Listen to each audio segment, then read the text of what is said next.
fuerte esa ofrenda de palmas al Rey de Reyes y Señor de Señores. Gloria a Dios, hermanos, y a su nombre. Y a su nombre. Amén, hermanos. Bienvenidos esta tarde a la casa del Señor. Qué alegría encontrarnos en este horario. Quiero invitarle a que abra su Biblia en el Evangelio de Lucas, capítulo 4, versículo número 31. Es el texto de la Escritura que vamos a tomar como base para la enseñanza de esta tarde. Evangelio de Lucas, capítulo 4, versículo 31. La palabra de Dios nos dice: desde allí descendió Jesús a Capernaum, ciudad de Galilea. Allí se dedicaba los sábados a enseñar a la gente, que se admiraba de sus enseñanzas, porque les hablaba con autoridad. Había en la sinagoga un hombre que tenía el espíritu de un demonio inmundo, que exclamó a gran voz: déjanos en paz, Jesús Nazareno. ¿Has venido para destruirnos? Te conozco bien. Tú eres el Santo de Dios. Jesús le reprendió diciendo: cállate y sal de él. Entonces el demonio derribó al endemoniado y salió de él sin hacerle daño alguno. Todos estaban perplejos y comentaban: qué poderosa es la palabra de este hombre. ¿Con qué autoridad da órdenes a los espíritus inmundos y estos salen? Y la fama de Jesús se difundía por toda la región. Quiero llamar su atención a lo que la gente decía: qué poderosa es la palabra de este hombre. Amén, hermanos. Tengan la bondad de sentarse, por favor. Quiero pedirle, hermanos, que en los próximos minutos que vamos a estar en esta enseñanza no se muevan si no es necesario. Apaguen su teléfono, hermanos. Ahí después atienden al presidente. Amén, hermanos. Hermanos, esta tarde hemos leído un pasaje de la Escritura que nos enseña cómo Jesús había comenzado su ministerio específicamente en la región de Capernaum. El versículo 31 comienza diciendo que Jesús descendió a Capernaum. La pregunta sería: ¿de dónde descendió Jesús? Si hemos leído este capítulo 4 que nos enseña el comienzo del ministerio del Señor Jesús, vamos a ubicar al Señor predicando también en sábado en la sinagoga de Nazaret. Nazaret se encontraba en la parte alta de Galilea, en tanto que Capernaum se encontraba en la parte baja de Galilea, cerca del lago de Galilea. Por eso es que tiene mucho sentido lo que Lucas dice cuando dice que descendió Jesús a Capernaum, a la ciudad de Galilea. Pero ¿por qué Jesús desciende de Nazaret a la región de Capernaum? Resulta ser, hermanos, que cuando el Señor comenzó su ministerio, efectivamente Él llegó a la tierra natal, a su tierra de crecimiento, Nazaret. Y dice la Biblia que en día sábado se le dio a Él la oportunidad de leer en la sinagoga, y se le entregó el libro del profeta Isaías. Y el Señor abrió el pasaje del profeta Isaías en lo que se conoce como la proclama de Nazaret. Así se le conoce a este pasaje del capítulo 4. Pero lo que específicamente leyó el Señor Jesús era una profecía que se contenía en el libro del profeta Isaías. Y esa profecía decía de la siguiente manera: el Espíritu del Señor está sobre mí, por cuanto me ha ungido para dar buenas noticias a los pobres. Me ha enviado para sanar a los quebrantados de corazón, para pregonar libertad a los cautivos, para dar vista a los ciegos, para poner en libertad a los oprimidos y para predicar el año de gracia del Señor. Y la Biblia dice que cuando el Señor Jesús leyó esto, entregó esa porción de la escritura al encargado de la sinagoga, y él les comenzó a decir: hoy se ha cumplido la escritura que ustedes han oído. Al decir Jesús que esa palabra se había cumplido, inmediatamente, hermanos, las personas comenzaron a cuestionar a Jesús y a decirle: si tú dices que esta palabra se ha cumplido, entonces ¿cuáles son las señales que harás para que nosotros creamos que esta palabra se ha cumplido hoy en ti? Y el Señor mismo les dirá: ustedes me van a recordar aquel proverbio médico: cúrate a ti mismo y haz aquí en tu tierra todo cuanto según hemos oído has hecho en Capernaum. Pero la Biblia dice, hermanos, que el Señor no hizo señales ahí por la dureza de su corazón, al punto que la Escritura nos señala que cuando el Señor comenzó a cuestionarles de su dureza, dice la Escritura que ellos tuvieron un intento de deshacerse de Jesús.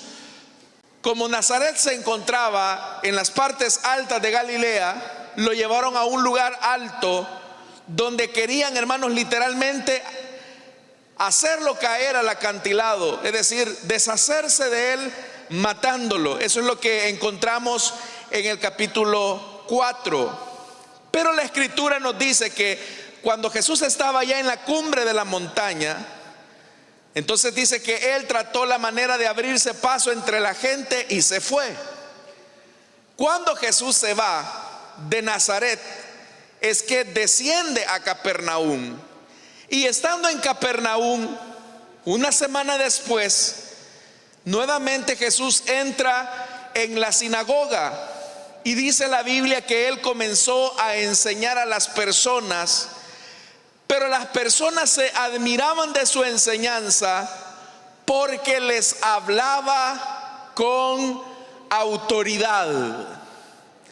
Me llama mucho la atención cómo las personas reaccionan a la enseñanza de Jesús.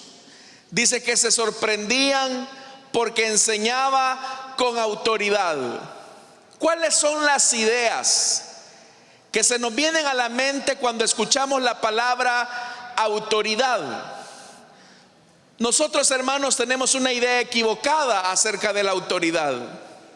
Pensamos que la autoridad la da una posición o la da un privilegio. Y hay personas que creen que porque tienen algún privilegio dentro de una iglesia, necesariamente tienen autoridad. Y si bien es cierto, un privilegio le puede otorgar a una persona cierto grado de autoridad, la autoridad, hermanos, es algo que solamente se puede construir sobre la base o el fundamento del carácter. La autoridad no la da una posición. La autoridad no la da el tiempo de estar en una iglesia.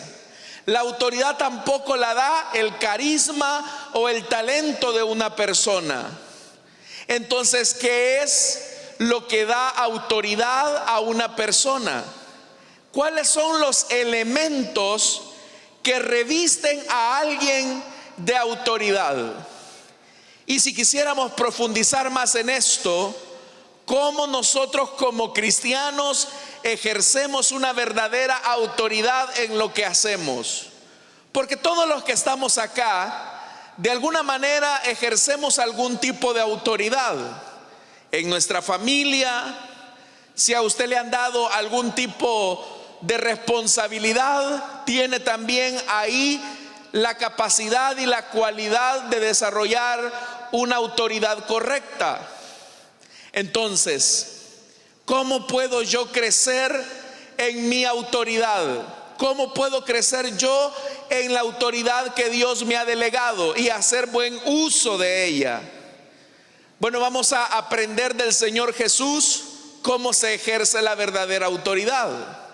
Porque autoridad no es gritarle a las personas.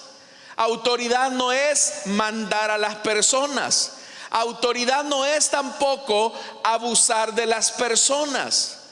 Una persona puede hacer un mal uso de su posición y, abusando de su posición, denigrar al que debería de cuidar. Una persona puede tener algún privilegio, alguna posición, y hacer de ese recurso una medida de opresión hacia los demás. Tal vez ustedes habrán escuchado o han visto casos en algunos hogares, por ejemplo, donde de repente el esposo o la esposa, puede ser el padre o la madre de familia, se quiere hacer sentir gritando, elevando su voz con expresiones como: yo aquí tengo la autoridad, yo aquí soy la cabeza de hogar, yo aquí soy el que traigo el pan a la mesa y por lo tanto ustedes me tienen que hacer caso, me tienen que obedecer. Y muchas veces las personas piensan que ocupando un lenguaje desmedido, grosero o hiriente van a lograr que las personas les respeten. Usted con ese tipo de expresiones lo que puede lograr es que las personas le tengan miedo, es que sus hijos le tengan miedo. Por algún momento sus hijos van a acatar una indicación, pero más por miedo que por un verdadero respeto. Y ahí es donde las personas se confunden, porque dicen: viera qué respeto impongo yo en mi hogar. Solamente le digo un par de cosas a mis hijos y ellos se enderezan, ellos me escuchan. Pero de lo que no se da cuenta es que en realidad no le están respetando, le están teniendo miedo. Igualmente, alguien en una posición de trabajo o en la misma obra de Dios puede pensar que por tener una posición de liderazgo y de dirección, las personas van a reconocer su autoridad. ¿Cuántas personas no hay que se hacen valer de su posición para hacerse sentir entre la gente?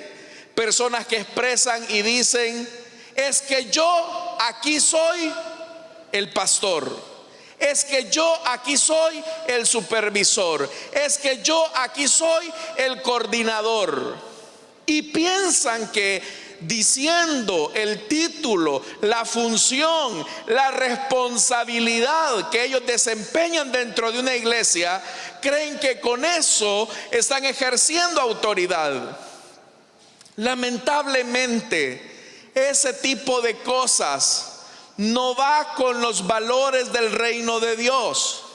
Dios sí desea que nosotros ejerzamos una autoridad saludable, pero debemos de entender que la autoridad Dios no la ha dado para que nosotros nos hagamos sentir o nos impongamos sobre los demás. En primera instancia, la fuente de toda autoridad proviene ¿de dónde? Proviene de Dios. La Biblia dice en la carta a los Romanos que toda autoridad ha sido puesta por el Señor. Es decir, que la fuente de autoridad proviene de Dios. Pero ¿para qué Dios ha dado autoridad a las personas? La autoridad ha sido diseñada en primera instancia para proteger. La autoridad ha sido diseñada para cuidar.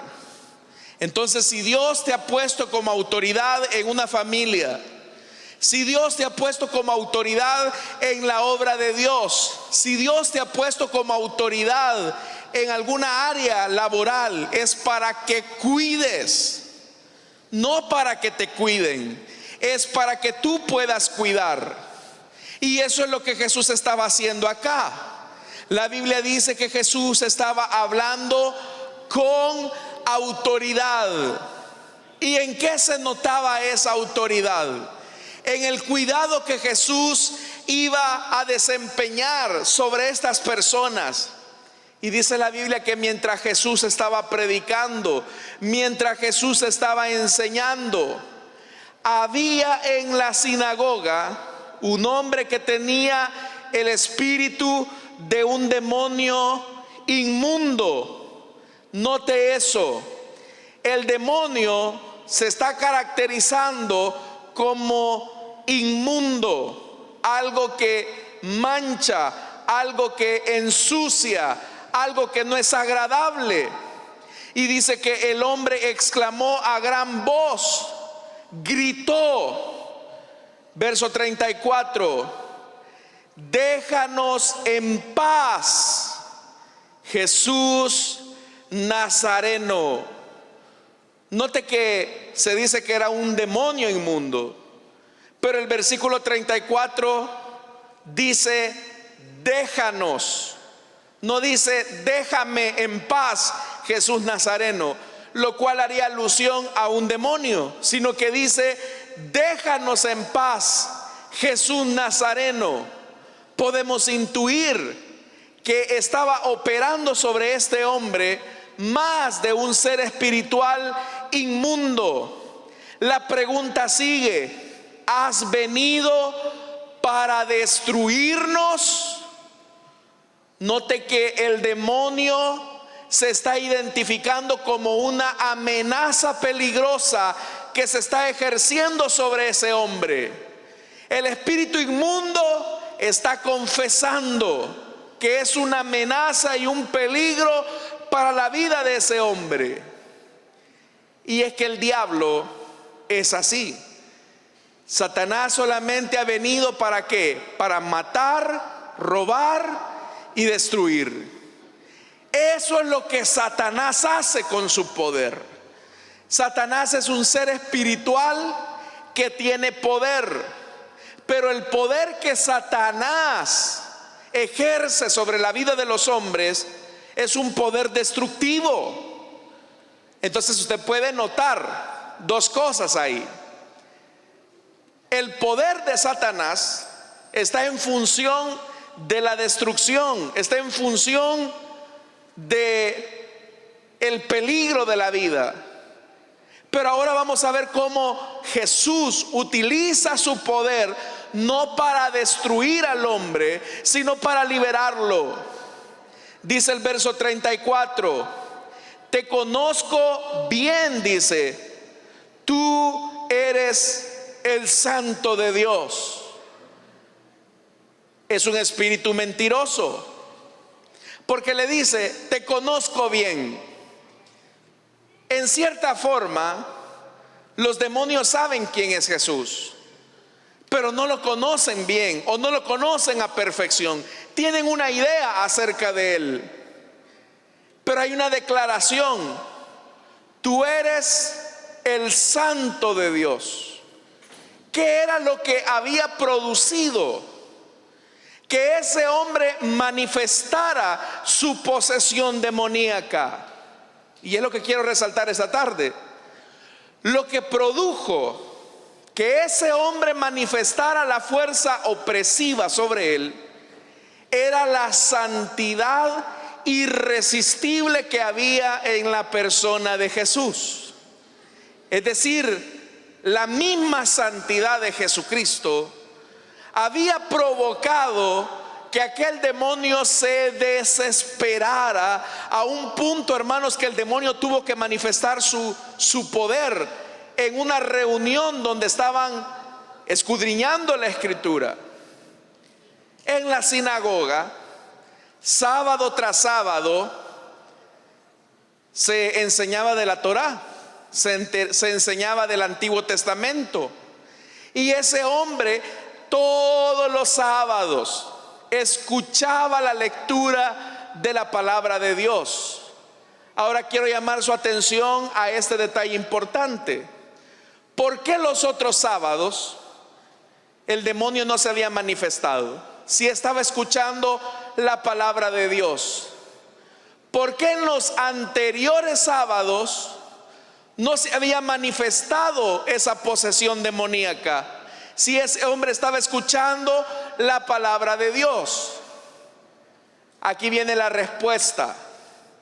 Quienes estaban predicando del Antiguo Testamento no lo estaban haciendo con autoridad. No estaban predicando con autoridad. Entonces, ¿qué es lo que hace que una persona predique con autoridad? Muchas veces podemos pensar que la predicación efusiva, que los gritos, que las emociones en la predicación es lo que reviste de autoridad a un predicador. Y usted, hermanos, puede ver en las diferentes redes sociales a muchos predicadores que son muy efusivos a la hora de predicar, que tienen una entonación de voz bastante privilegiada. Y uno puede llegar a la conclusión de decir sobre esos elementos: qué autoridad la de este pastor, cómo Dios usa a este pastor. Pero lo está haciendo sobre la base de los gritos, lo está haciendo sobre la base quizás de su aspecto emocional detrás del púlpito. Hay gente que es muy emocional a la hora de predicar, y yo no estoy juzgando eso. Lo que quiero señalar es que la autoridad de la predicación de la palabra no está en esos elementos. Otros pueden pensar que la autoridad está dada por el conocimiento, y hay personas que son muy exegéticos a la hora de predicar la palabra. Trazan un mensaje, hermanos, muy bien elaborado a partir de la hermenéutica, la exégesis. Y uno puede llegar a pensar: ¿qué autoridad la de este predicador? Los que enseñaban en la sinagoga eran personas diestras en la Torá. Pero la pregunta sigue ahí: ¿por qué en los sábados anteriores el demonio no se había manifestado? La razón es sencilla: todas las personas que predicaban esos sábados no lo estaban haciendo con autoridad. ¿Y de qué clase de autoridad nos estamos refiriendo? Hermano, alguien puede ser muy diestro en la predicación. Alguien puede hablar de manera muy elocuente detrás de un púlpito. Nosotros incluso al momento de compartir la palabra de Dios podemos hacerlo de una manera magistral. Pero eso no es lo que reviste de autoridad a un predicador.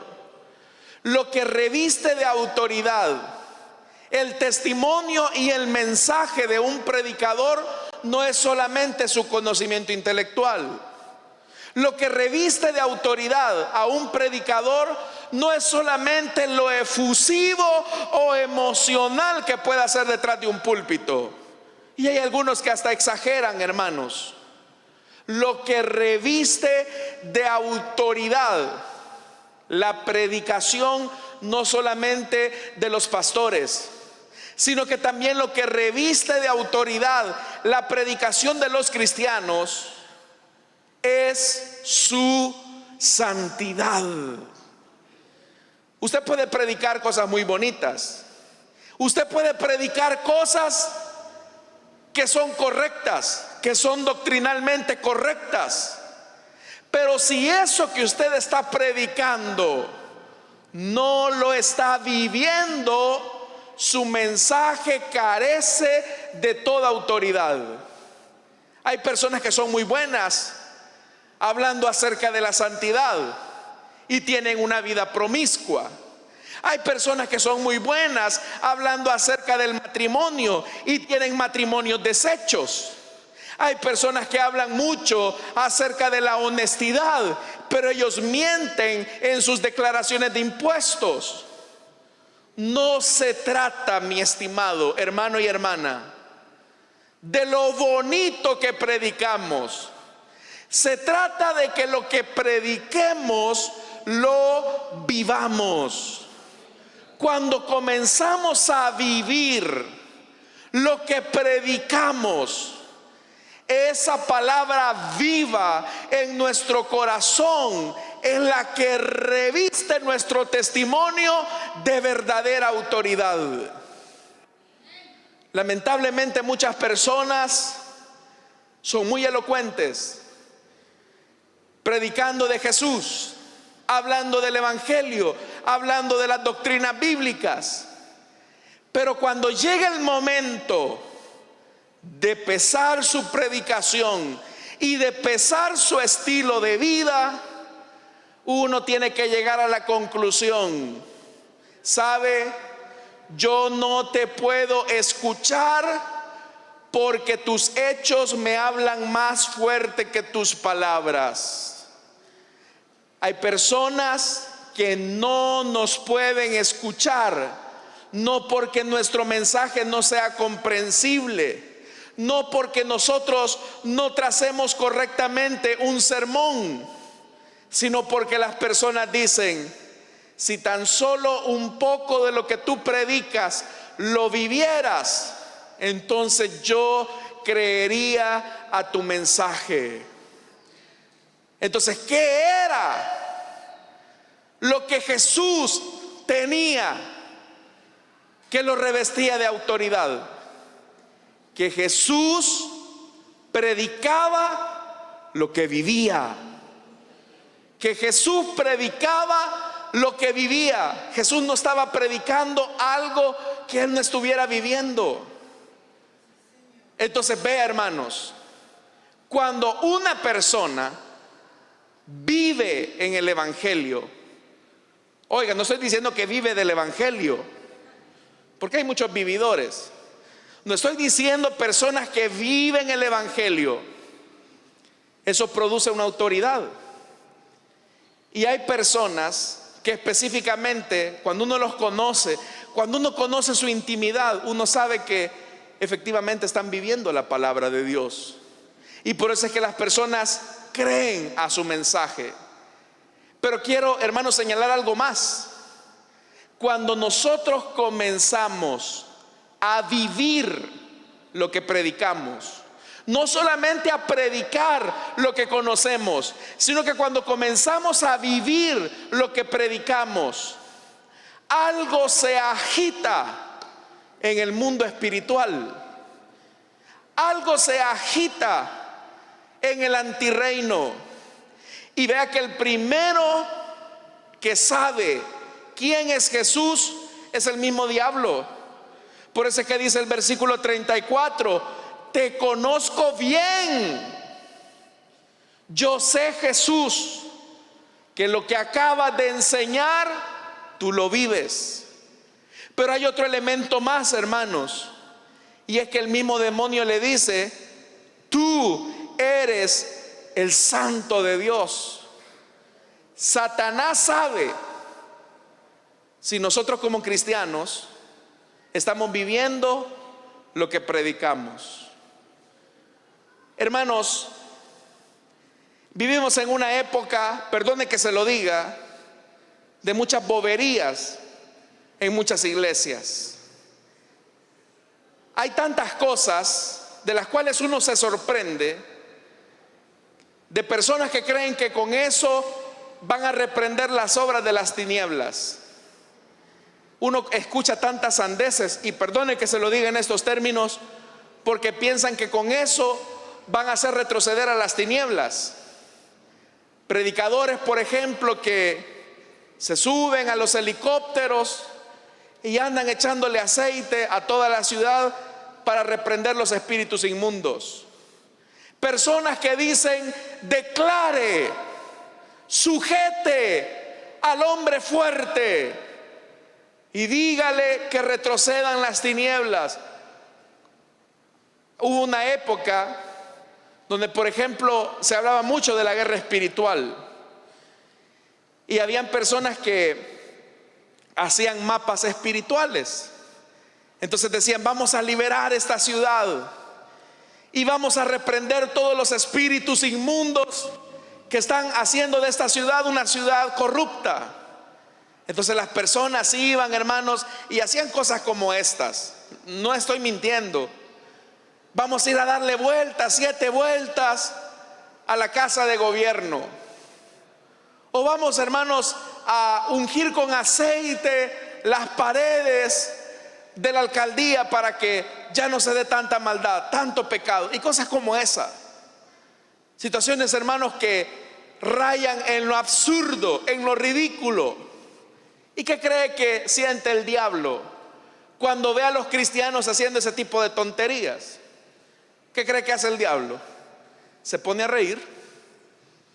El diablo se pone a reír porque al diablo no lo amedrenta que usted eche aceite de oliva desde un helicóptero.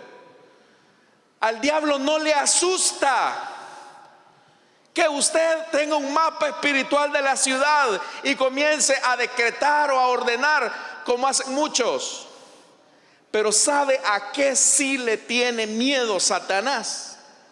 Satanás le tiene miedo a un cristiano que vive lo que predica. Satanás sí le tiene miedo a un cristiano que, comprometido con su fe, vive lo que enseña, porque eso lo reviste a esa persona de autoridad. Y nosotros tenemos autoridad de parte de Dios, hermanos. Nosotros tenemos autoridad de parte de Dios, hermanos. Tenemos autoridad para imponernos sobre toda obra del diablo. Pero una de las cosas que debemos de reflexionar es si en realidad estamos viviendo en la dimensión de la coherencia de nuestra fe.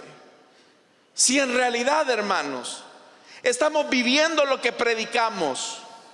¿Cómo vamos a hablar nosotros de restauración cuando nuestra vida está por los suelos? ¿Cómo vamos a hablarle a un mundo que perece diciéndole que Jesús es la respuesta cuando nuestra propia vida está tirada por los suelos? Hace algunos días me daba cuenta de un caso muy penoso de un músico, y me decía una hermana: mire, me dijo, fulano de tal, me dijo, ese fulanito de tal, me dijo, solamente le dice un par de cosas a cualquier mujer, la dobla en sus pretensiones, la seduce, y una vez la seducido solamente se burla de ellas y las deja. Pero ¿sabe qué es lo peor? Lo peor es que después sube a ministrar la alabanza con un tipo de vida así. Y a mí me sorprendió eso. Me sorprendió no porque no se pueda dar, sino porque cuando ese tipo de cosas nosotros las hacemos, nosotros podemos cantar alabanzas como aquella de Marcos Witt, muy famosa, ¿verdad? Espíritu de temor, huye. Espíritu de maldad, huye. Y usted puede decirle huye a todos los espíritus. Pero el diablo, cuando ve a un músico que no vive en integridad, el diablo, ¿qué cree que hace? Se ríe. El diablo se ríe. Cuando un predicador se sube a un púlpito y no está viviendo lo que predica, también el diablo se ríe. ¿Por qué razón? Porque no estamos revestidos de la verdadera autoridad. Mis amados hermanos, cada uno de nosotros sabemos cómo estamos viviendo nuestra fe delante de Dios. La pregunta es: ¿estamos viviendo lo que predicamos? ¿Cuántos tenemos a un Cristo de poder que cambia la vida, hermanos? No, yo esperaba algo más. ¿Cuántos tenemos a un Cristo de poder que cambia la vida? ¿Ya cambió su vida? ¿Cuántos tenemos a un Cristo de poder que nos fortalece, que nos saca en medio de la tribulación en victoria. ¿Cuántos lo tenemos? Entonces, ¿por qué retrocedemos ante el desánimo?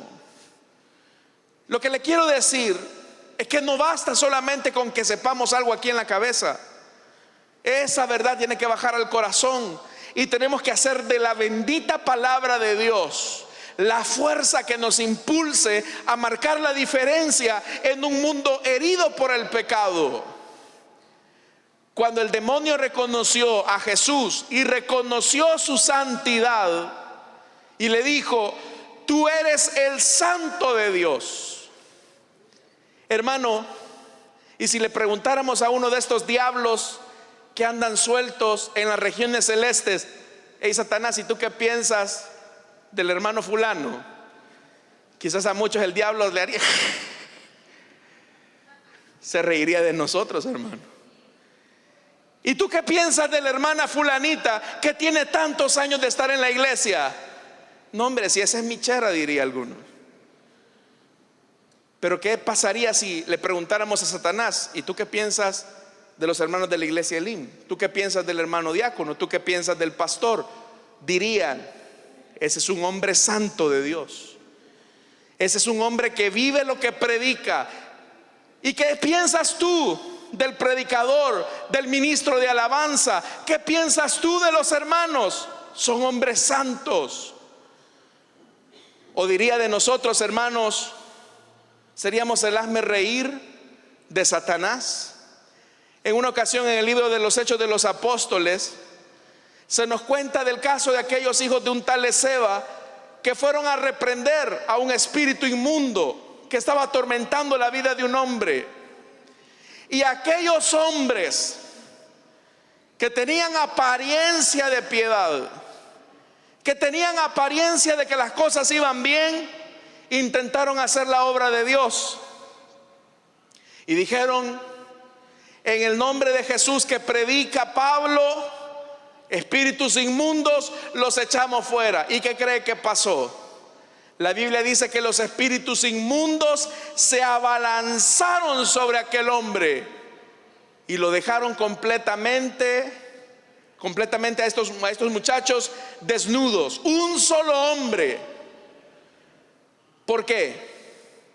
Porque cuando se trata de enfrentar a los poderes de Satanás, la apariencia, el privilegio y la posición no nos ayuda, hermanos.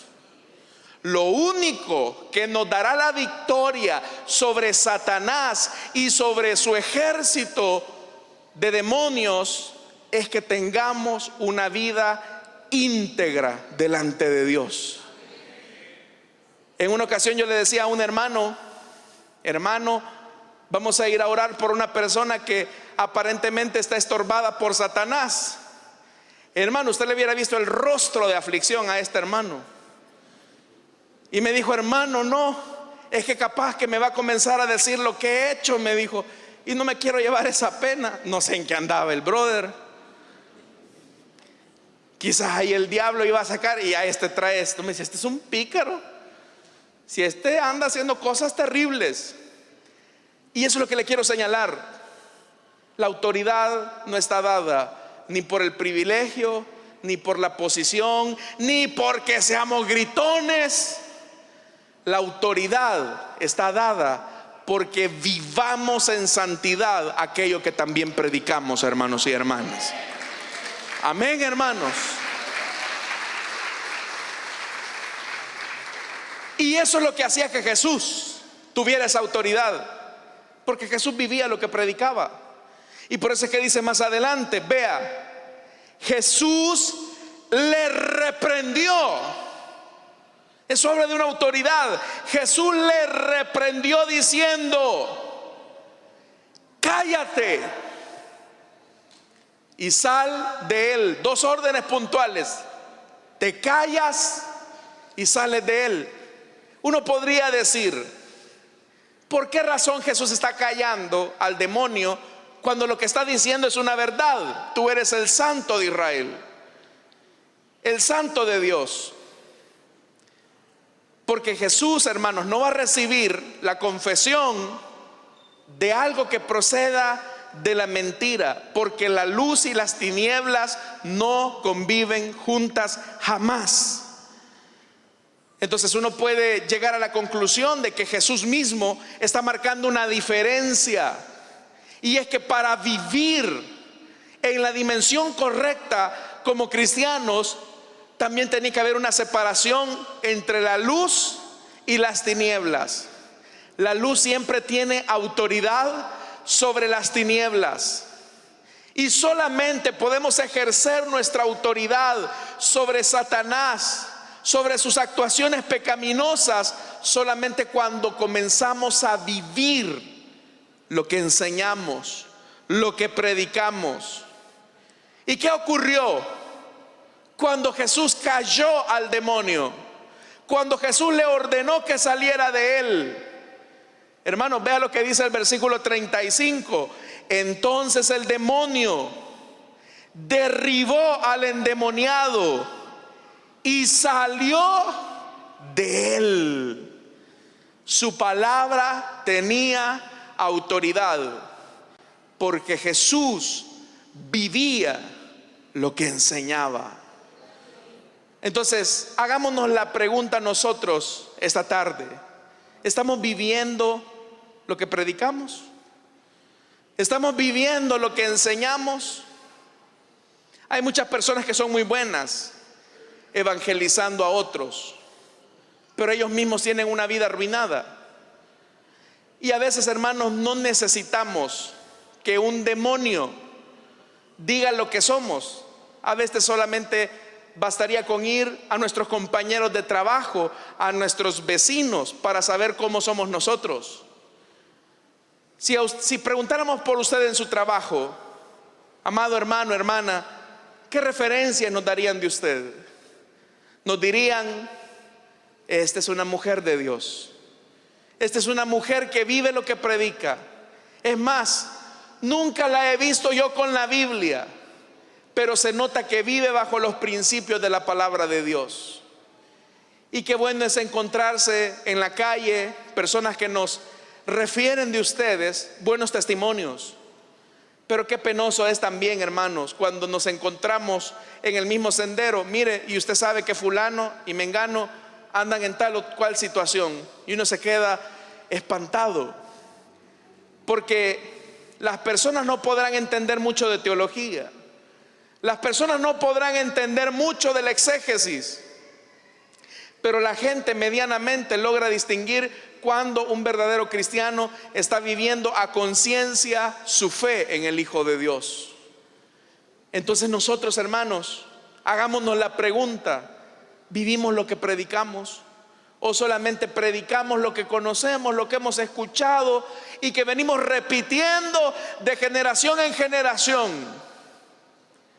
Pero en el caso de Jesús, como dice el Evangelio de Juan, Jesús dio a conocer lo que había visto del Padre, lo que había oído del Padre. A Jesús no le estaban contando, hermanos, historietas. Jesús sabía que venía del Padre, y por lo tanto tenía una convicción y una autoridad para echar fuera demonios, hermanos.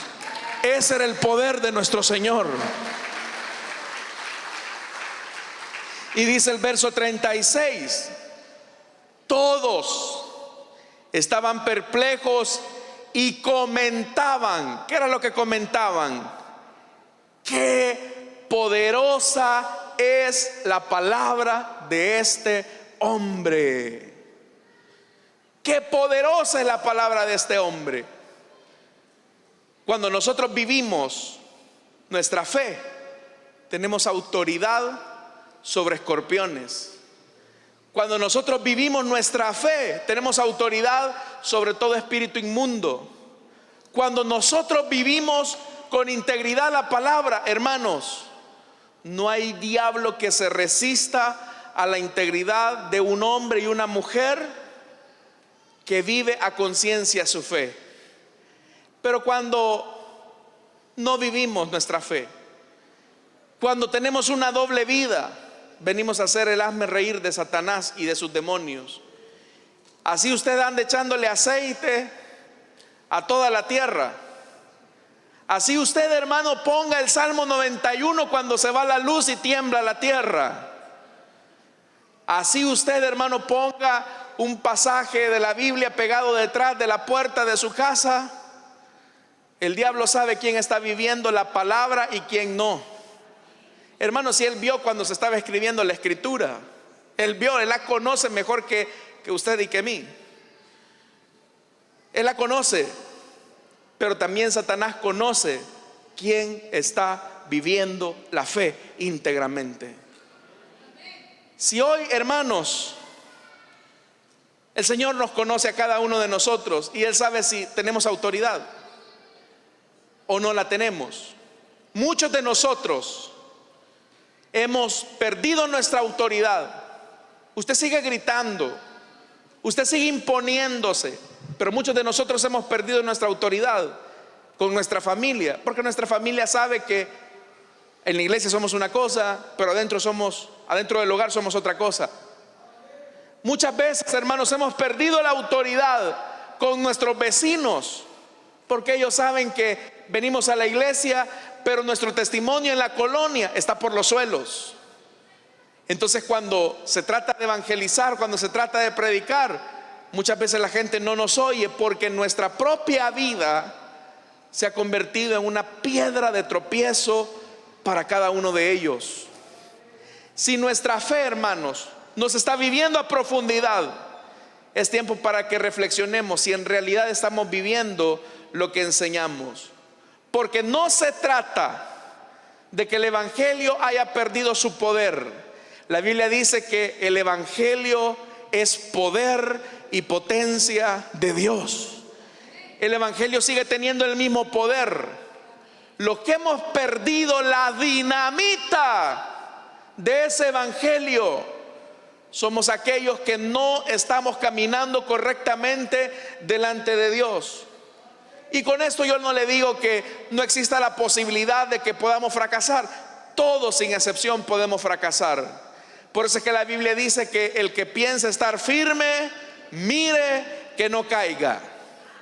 No se le pide que mire al vecino, se le pide que usted se mire a sí mismo. Pero mientras estamos en esta tierra, tenemos que tener autoridad y ejercer esa autoridad. Y el ejercicio de nuestra autoridad es que comencemos a vivir lo que predicamos. Amén, hermanos. Satanás no va a resistir al testimonio de un hombre que esté revestido de esta autoridad. Pregúntele a Daniel, que los sátrapas no encontraron de qué acusarle, hasta que tuvieron, hermanos, que lanzarlo al foso de los leones. Y ellos pensaron, ahí se acaba Daniel. Pero no, hermanos, el Señor domesticó a esa bestia y Daniel bien tranquilo descansó, porque Daniel era un hombre que vivía en autoridad. Él vivía lo que predicaba. Era de un testimonio íntegro. Los amigos de Daniel, Sadrach, Mesach y Abednego, igualmente eran hombres que vivían lo que predicaban. Y aun cuando la bestia de Nabucodonosor hizo hasta lo imposible por deshacerse de ellos, hermanos, el calor de ese horno ardiente no fue capaz de derretir el testimonio de aquellos hombres, porque eran hombres que vivían en autoridad y en integridad su palabra. Quiera Dios que si nosotros somos metidos al horno de la prueba, también tengamos la firmeza de tener una autoridad resuelta sobre todo principado y sobre toda potestad. Dios nos ha llamado a tener una vida resplandeciente, que viva lo que predica. No hay nada peor, hermano, que escuchar, por ejemplo, a alguien que no está viviendo lo que predica. Y de eso usted está consciente, que en el mundo hay de sobra. Y mientras estamos acá en esta tierra, debemos de aprender a vivir escuchando, viviendo escuchando y viviendo la palabra de Dios. De cada predicación que usted oye, usted es responsable delante de Dios. Así que, mis amados hermanos, la invitación esta tarde es para que ejerzamos nuestra autoridad viviendo lo que escuchamos y viviendo lo que predicamos. Porque ante esa fuerza no hay demonio ni hay diablo que se resista, porque sabe que Dios está operando en la vida de ese creyente. Amén, hermanos. Amén, hermanos. Que Dios nos ayude entonces. Vamos a orar, vamos a cerrar nuestros ojos. Era una santidad irresistible la de Jesús, y eso lo dotaba a él de una autoridad única. Él hablaba con autoridad, no solo porque conocía la palabra, no solo porque tenía una profundidad en su enseñanza, sino que Jesús era el modelo de lo que enseñaba. Que Dios nos ayude para que nosotros como iglesia aprendamos a vivir lo que predicamos, a vivir lo que enseñamos. Porque las palabras pueden ser bonitas, el discurso puede ser bueno, la elocuencia, la preparación puede ser buena, pero si no se vive lo que se predica, serán palabras vacías que se las llevará el viento. Lo que consta es nuestro testimonio delante de Dios. Hermanos, si hemos vivido alejados de Dios, este es el tiempo para recapacitar. Esta tarde quiero hacer una invitación para aquellas personas que desean entregarle su vida a Jesús, para que en el lugar donde están se puedan poner en pie, y ahí vamos a orar. Ahí habrá un hermano, una hermana que lo va a conducir hasta la plataforma para que podamos orar por usted. Si hay alguien que quiere entregarle su vida a Cristo, o que quiera reconciliarse con el Señor, reconciliarse con Él, póngase en pie. Ahí hay un hermano, una hermana que le va a ayudar, y gustosamente vamos a orar por usted. Tal vez usted ha perdido su autoridad con su familia porque usted dice una cosa pero hace otra. Tal vez usted ha perdido su testimonio. Usted ha perdido su testimonio frente a sus vecinos porque usted dice una cosa pero ha hecho otra. Pero lo bueno es que con Dios podemos comenzar de nuevo. Con Dios podemos comenzar de nuevo. Volvamos a Él en humildad, arrepintiéndonos de nuestro pecado, y Él, que es fiel y justo, nos va a limpiar de toda maldad.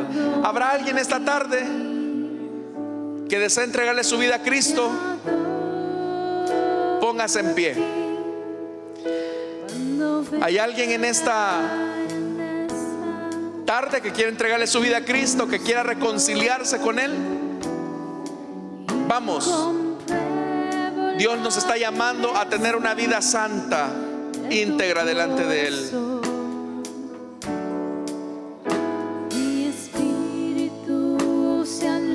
¿Hay alguien acá? En tu majestad te adoro a ti. Hermano, necesitamos vivir lo que enseñamos. La gente se admiraba de Jesús porque hablaba con autoridad, vivía lo que enseñaba. Y nosotros también necesitamos eso. Si hay algo que va a entorpecer el testimonio de la iglesia, es que no vivamos lo que enseñamos.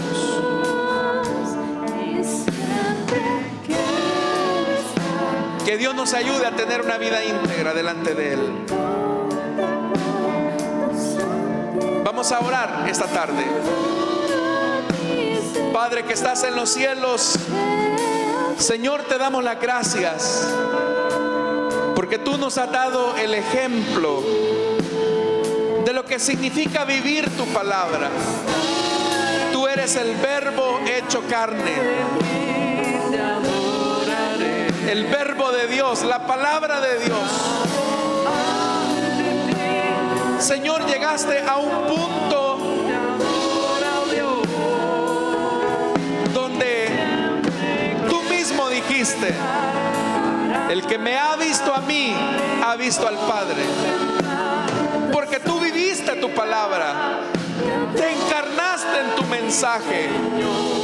Ayúdanos también a nosotros a vivir tu palabra, para que cuando las personas busquen una referencia de ti, la puedan encontrar en nosotros, en la manera en que vivimos, en la manera en que nos relacionamos con otros.